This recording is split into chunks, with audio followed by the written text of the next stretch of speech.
स्वागत है आपका आपके अपने YouTube चैनल विज्ञानपुर एजुकेशन पॉइंट में। यदि अभी तक आपने इस चैनल को सब्सक्राइब नहीं किया है तो जल्दी से इसे सब्सक्राइब कर लें एवं बेल आइकन को जरूर दबाएं। सबसे पहले हम अवतल दर्पण और उत्तल दर्पण का फोकस निकालेंगे। देखिए हमारे पास ये उत्तल दर्पण है और ये अवतल दर्पण है।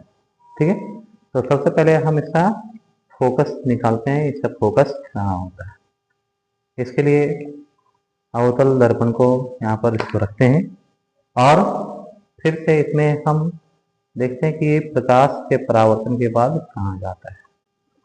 आप देख सकते हैं कि समांतर किरणपुंज दर्पण से परावर्तन के बाद एक बिंदु पर मिल रहा है। ध्यान से आप देखेंगे कि ये समांतर किरणपुंज जो है वो दर्पण से परावर्तन के बाद फोकस की दिशा में मिला, जिस बिंदु पर मिल रहा है उसी को उसका फोकस कहते हैं। यहाँ उत्तल दर्पण रखा हुआ है, अब ध्यान से देखेंगे। अब इसमें समांतर किरणपुंज जो है वह परावर्तन के बाद फैल जाते हैं। ठीक है, अर्थात ये परावर्तन के बाद वास्तव में कहीं नहीं मिल रहा है। इस प्रकार से इसका जो फोकस होता है वह दर्पण के पीछे होता है। अब हम अवतल दर्पण से प्रतिबिंब बनाएंगे। इसके लिए हमारा सेटअप तैयार है। ये देख सकते हैं ये अवतल दर्पण है और वस्तु के रूप में हमने यहाँ पर एक कैंडल का उपयोग किया है और इस ओर एक पर्दा लगा दिया है जहाँ पर प्रतिबिंब बनेगा। तो सबसे पहले हम इस मोमबत्ती को अब जलाएंगे। सबसे पहले वस्तु को आप देख सकते हैं यहाँ पर अवतल दर्पण के ध्रुव और फोकस के बीच में रखा गया है। जैसा कि आपको बताया जा चुका है, जब वस्तु दर्पण के ध्रुव और फोकस के बीच रहता है तो उसका प्रतिबिंब दर्पण के पीछे बनता है, आभासी बनता है और सीधा बनता है। आप देख सकते हैं इस मोमबत्ती के लौ का जो प्रतिबिंब है, ज्वाला का प्रतिबिंब है, वो दर्पण के पीछे बन रहा है और आकार में वस्तु से बड़ा भी है और सीधा भी है। अब धीरे धीरे हम इस वस्तु को दर्पण से दूर लाएंगे। ठीक है, धीरे धीरे इस वस्तु को क्या करते हैं, दर्पण से दूर लाते हैं। जैसे जैसे दूर ला रहे हैं आप देख सकते हैं इसका प्रतिबिंब अब किधर बन रहा है, वहां पे। यह जो प्रतिबिंब है इसके आकार के तुलना में क्या है, वास्तविक है, उल्टा है और आकार में इस ज्वाला से बड़ा है।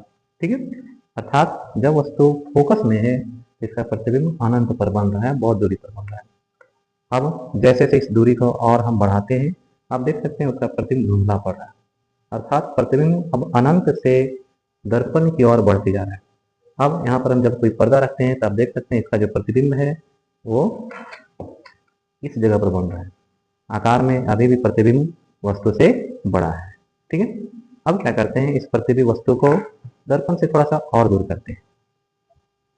अब लगभग इसे हम वक्रता केंद्र पर ले आए हैं और इस स्थिति में इसका प्रतिबिंब आप देख सकते हैं कहाँ बन रहा है।